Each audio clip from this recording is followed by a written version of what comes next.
And good morning to all of you. I'm glad you're here today. It's good to see you. First thing we need to get out of the way, don't judge the length of the sermon by the size of the water bottle. We just like to buy everything big at the Benge house. This morning, the title of my lesson is Praising the Virtuous Woman. And the text that we're going to be using this morning is in Proverbs, chapter 31. So if you want, go ahead and open your Bibles there, put your marker there. Proverbs chapter 31, a very popular text used quite often in describing the characteristics of a virtuous wife. But this text is just as applicable to women in general. The text begins with, who can find a virtuous wife?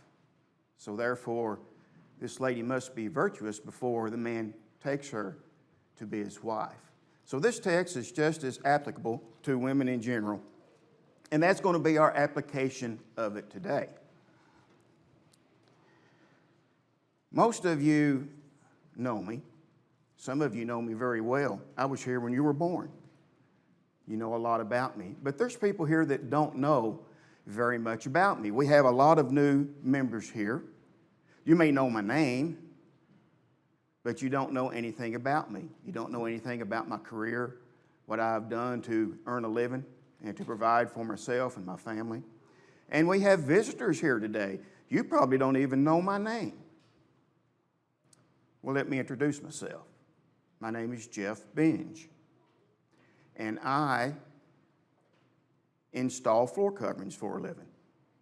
That's been my career all of my life. And I want to begin by telling you just a little bit about my career. And as Michael Ray would say, stick with me here. I promise you I'm going someplace with this. This all began on the day I was born. No, not really, but yeah, sort of. This is what my father did for a living, so this is what I was born into. When my dad left to go to work during the day and come back home in the evening, this is what he was out doing. And sometimes the guys that worked with him, he would have them over and I was probably about the size of Jude, and I can remember those guys playing with me and picking at me and the good times back then. So I grew up in the atmosphere of people that installed floor coverings. I've been around it all my life. And as a child, my father would take me to work with him, just 10 years old. And I can remember going to work with him, and you'd be surprised what you can learn just being around these things. You can learn tools, the use of those tools, the name of those tools, and things like that. And so my father would start actually using me to be what benefit he can make out of a 10-year-old. Jeff, go to the truck and get the knee kicker. Jeff, take the knee kicker back to the truck. Jeff, pick up the scraps and go put them in the truck. Whatever he could get me to do. And, I was all for it. I thought, this is great. I'm helping Dad,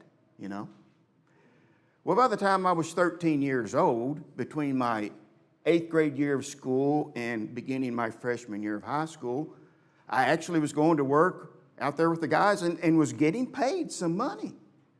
I mean, I had some jingle in my pocket. I had more money than any kid in the neighborhood at that time because most of them wasn't working. And I worked every summer. Thereafter, I worked every summer between school. I worked during fall break, spring break, Christmas break. Maybe an occasional Saturday, if the need be. And as soon as I graduated high school, was at it full time. By the time I was 19 years old, before I was 20, I had purchased a truck, had purchased a lot of tools and equipment on my own, and I actually began working then on my own. And there were some issues then, but, I had a lot of experience. But can you imagine a 19-year-old guy knocking on your door and saying, "Good morning, ma'am, I'm here to install your kitchen floor today"? there were a lot of ladies that called back to the shop. What are you doing? Sending this kid out here. And they would smooth it over. They would guarantee her that it would all be okay. Don't worry about it. Let him do the job. And if you're not happy with it, we guarantee we'll make you happy. And of course, things went well. We didn't have any issues or didn't have any problems. And so that's what I've been doing for a living. And here I am now, 62 years old and still doing it. So we're getting to the point of the matter here. If we put the math to this, how long have I been doing this work? Looks like about 45 years full-time, with a few years part-time prior to that. So here is the point. Can you imagine how many homes that I have been in during the span of my career? It's been thousands. You know, I can't tell you how many, but I know it's been thousands. It's been thousands. Can you imagine all of the things that I have seen and that I have heard in people's homes? Some good and some bad. Things I wished I'd never saw or had never heard. And sometimes you see things that image it's just burned into your mind. You just can't get rid of it. It's just there forever. And so I'm going to lead us into our lesson this morning with describing to you something that I seen some 3 or 4 years ago working in this couple's house. This couple had contacted me to take care of installing their floor coverings in a new master suite that they had built onto their home. And they also wanted me to build a custom shower for them. And this was a large shower. It took a lot of time. My tile saw was set up in the garage and all my supplies and things that I work with. And so to kind of let you know my path that I took so many times each and every day through this house. I would come in the door, walk around the dining room table, go through the kitchen, go through what used to be the sliding glass doors, which now is the entrance into the master suite and into the area where I was working. And I would follow that path multiple times each and every day while I was there working. This was a young couple. They had a son who had just graduated high school and a girl that was a freshman in high school. And they went on about their daily routine. They just gave me a key so I could come in and work as I needed to work. These people were like many of us and like many other people. Whatever they carried in with them landed on the dining room table. So I would see the mail, I would see the newspaper, I would see groceries, I would see tools where he would be working in his home there, involved in the construction that was taking place that he would leave laying on the dining room table. Sometimes I would see the daughter's homework where she was sitting there doing her homework. Then one day when I walked by, I noticed 2 Bibles opened up. And beside those Bibles was study material. This couple was doing their Bible lesson. So that let me know that they were spiritually minded people. I have no idea where they went to church, but that's enough to let me know that they're spiritually minded people. Another day, I come in and I see a book, a paperback book, sitting there on the dining room table. This was your typical paperback book, size and shape, but it had a unique cover to it. The cover was a satin black, a solid satin black cover, and it was a 2D cover. The title was in 2D. And this satin black cover was of such that it made you want to touch it because it looked like velvet. It made you want to touch it. And the title was in raised white letters, very bright white, so very vibrant on the cover of this book. And this is what the title said. It said, "Help, I'm a deacon." Apparently this young man had just been appointed a deacon wherever it was he went to church, and this was some literature that was given to him to read. Then I saw another book across the table on the other side, another paperback book. Same shape and size, same black satin cover, but the title of this book was a three-dimensional appearance. And in the first dimension, coming up out of the cover was an explosion. It was just out of the cover of this book was this explosion coming up like this. Bright white explosion, like fireworks. Then the title was within that explosion, so it appeared as if the title was just exploding out of the book. These letters were a vibrant, fiery, orange color. And this is what the title of this book said. It said, "Help! Exclamation point. I'm a deacon's wife."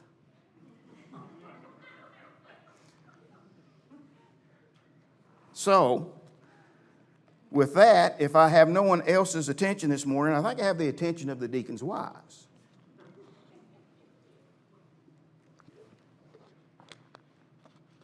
But this morning's lesson, it's not one for just wives. It's one for all of the ladies of this congregation. Whether you're married, whether you're single, whether you're widowed, or whether you're here, but for whatever reason your husband has chosen to not be with you today. This lesson is for you. And it's not a lesson of me talking about what you need to be. That's not what I'm going to do this morning. This morning, I'm going to talk about what you are. The things I'm going to say this morning are words of praise unto you. This morning, I'm going to speak praises to the ladies of this congregation. And so, guys, there's something there for us. And I'll sort of bring that into view at the conclusion of the lesson this morning. But now to sort of put our thought into how we need to think about the things I'm going to speak about this morning, turn to Philippians very quickly in chapter 4.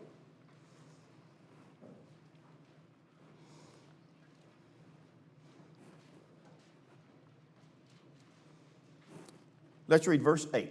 Philippians chapter 4 and verse 8. Finally, brethren, whatever things are true, whatever things are noble, whatever things are just, whatever things are pure, whatever things are lovely, whatever things are of good report, if there is any virtue and if there is anything praiseworthy, meditate on these things. You can now turn back to the text we'll be using this morning, Proverbs chapter 31. Proverbs chapter 31. And let's read that text. We're going to begin in verse 10. Who can find a virtuous wife? For her worth is far above rubies. The heart of her husband safely trusts her, so he will have no lack of gain. She does him good and not evil all the days of her life. She seeks wool and flax and willingly works with her hands. She is like the merchant ships. She brings her food from afar. She also rises while it is yet night and provides food for her household and a portion for her maidservants. She considers a field and buys it. From her profits she plants a vineyard. She girds herself with strength and strengthens her arms. She perceives that her merchandise is good, and her lamp does not go out by night. She stretches out her hands to the distaff, and her hand holds the spindle. She extends her hand to the poor. Yes, she reaches out her hands to the needy. She is not afraid of snow for her household, for all her household is clothed with scarlet. She makes tapestry for herself. Her clothing is fine linen and purple. Her husband is known in the gates when he sits among the elders of the land. She makes linen garments and sells them, and supplies sashes for the merchants. Strength and honor are her clothing. She shall rejoice in time to come. She opens her mouth with wisdom, and on her tongue is the law of kindness. She watches over the ways of her household and does not eat the bread of idleness. Her children rise up and call her blessed, her husband also, and he praises her. Many daughters have done well, but you excel them all. Charm is deceitful and beauty is passing, but a woman who fears the Lord, she shall be praised. Give her of the fruit of her hands, and let her own works praise her in the gates. This morning, I want to point out 12 qualities of a godly woman that are worthy of praise. So, ladies, sit back and enjoy. This one's for you.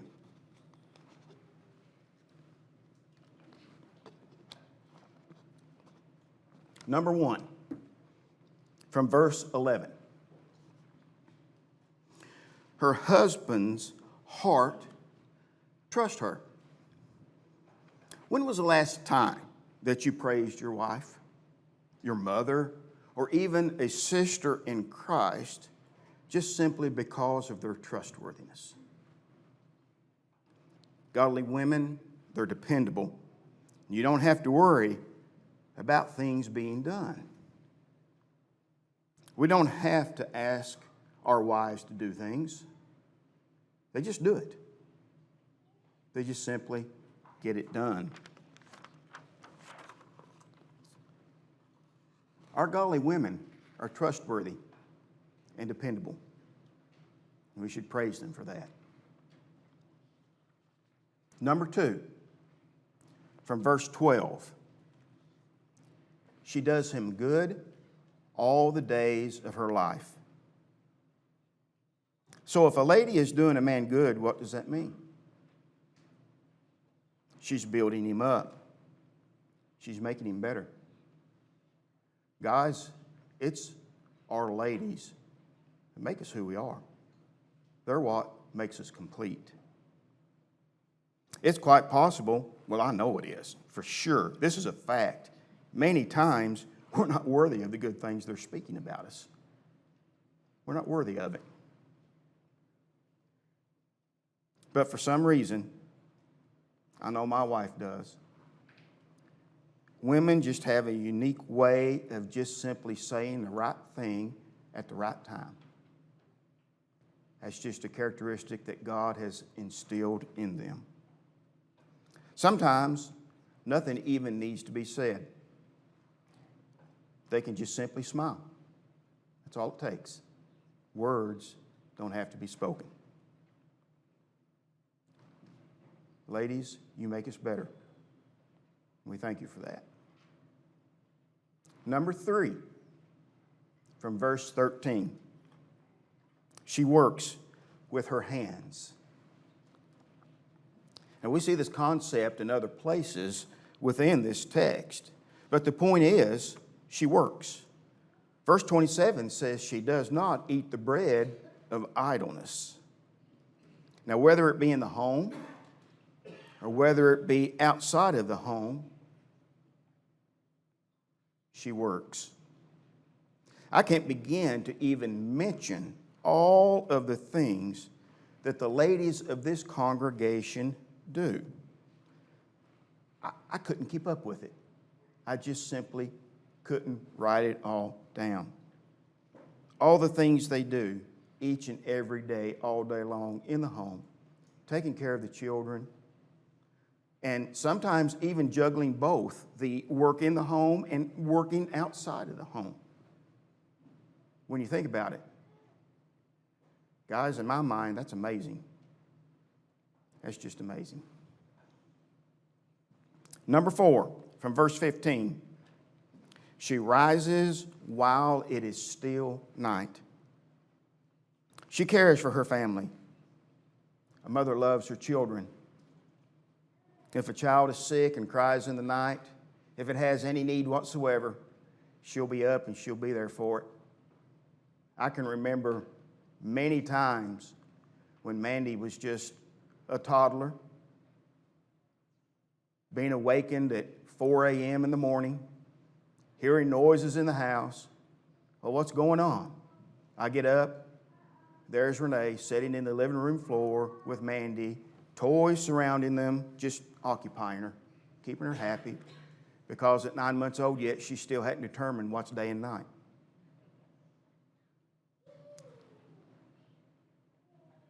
They rise before sunrise. They prepare the children for school. Fix them something to eat, make the children ready for the day. And then many times after doing that, all of the aforementioned things, they will then prepare themselves for their day. There is nothing any more praiseworthy than a woman that will go to such degree to care for her family. Number 5, from verse 16. She considers a field and buys it. This isn't relative to her ability to work. We just got done talking about those things. But rather, this is talking about her having intelligence and wisdom. Men, we shouldn't think of our wives or of women in general being created to be workers for us.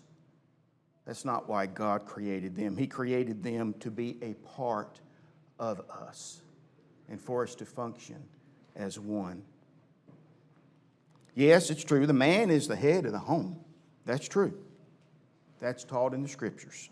But within that, we need to put a value on the characteristics that God has instilled in these ladies. God created her with intelligence and with wisdom. She was created to help man, to aid him, and to assist him. And we need to put value on those characteristics. Number 6, from verse 20. She extends her hand to the poor and stretches out her hands to the needy. How blessed it is and how blessed we are that the ladies of this congregation are so loving and so compassionate to the needs that others may have. So many things they do in helping others that may have a need, whatever it might be. Once again, I can't begin to make mention of all the things that ladies do in regard to this work. A compassionate woman is one that is worthy of praise. Number 7, from verse 21. She's not afraid of the snow, for her household is clothed. For some reason, ladies just seem to have the ability to think ahead. I know my wife does.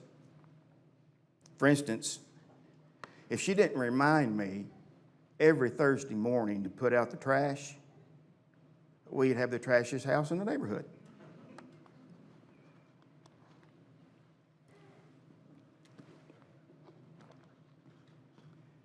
They just seem to have that ability to be able to think of the things, these simple little things that's so important in the home that needs to be done.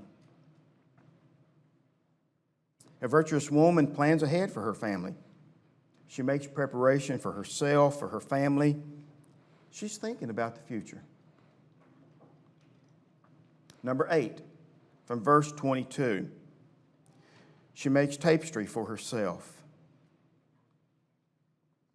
Men, the fact is, our ladies like to look good. They like to be attractive. Not in a lustful way, but in a way that exhibits respect. Not only for her, but it also speaks for her husband and for the family as well. This is a very praiseworthy characteristic, and we should value that. After all, think of the alternative.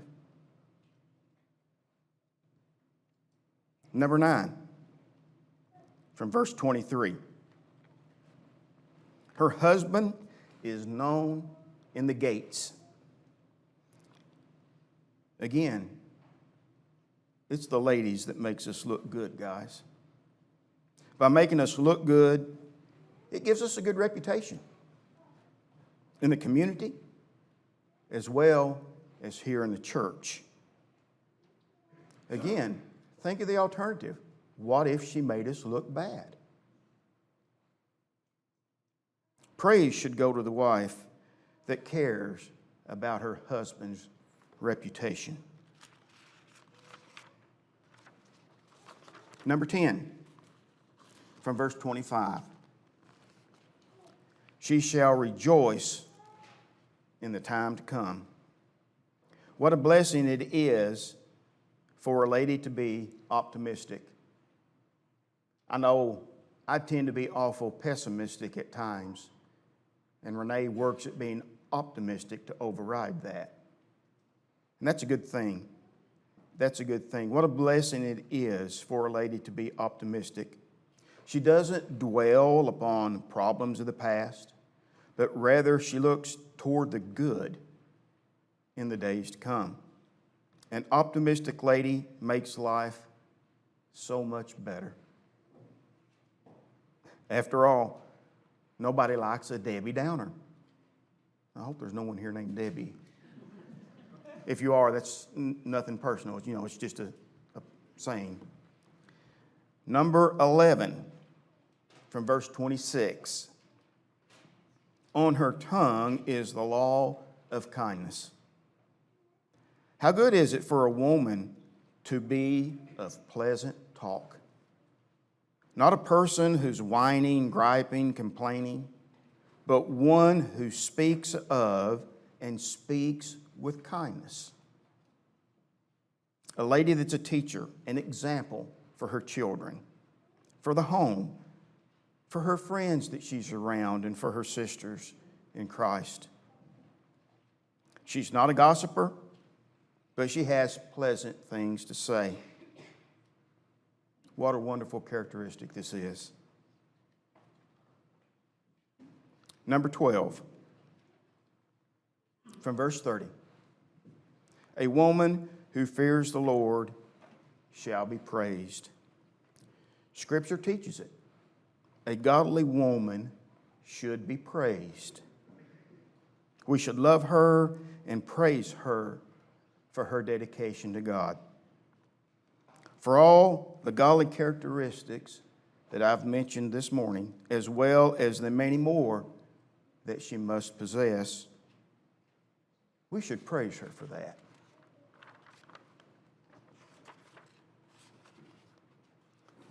So now here comes the thought for you guys. Men, we should actually verbalize our thoughts and our feelings for the ladies of this congregation.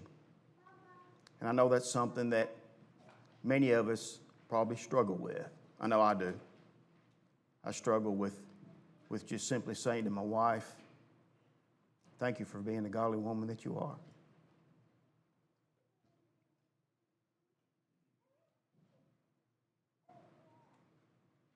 So guys, I'm going to make that a little bit easier for you this morning.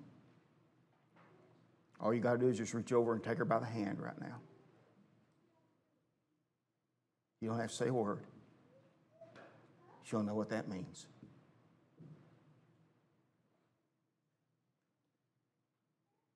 They need to hear from us. That is so encouraging for them. It makes us better men for doing so.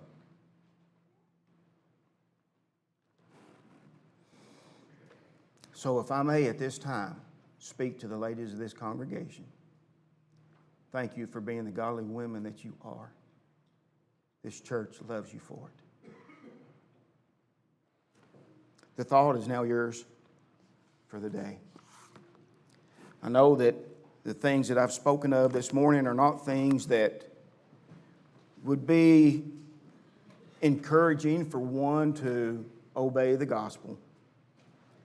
But that opportunity is for you here today.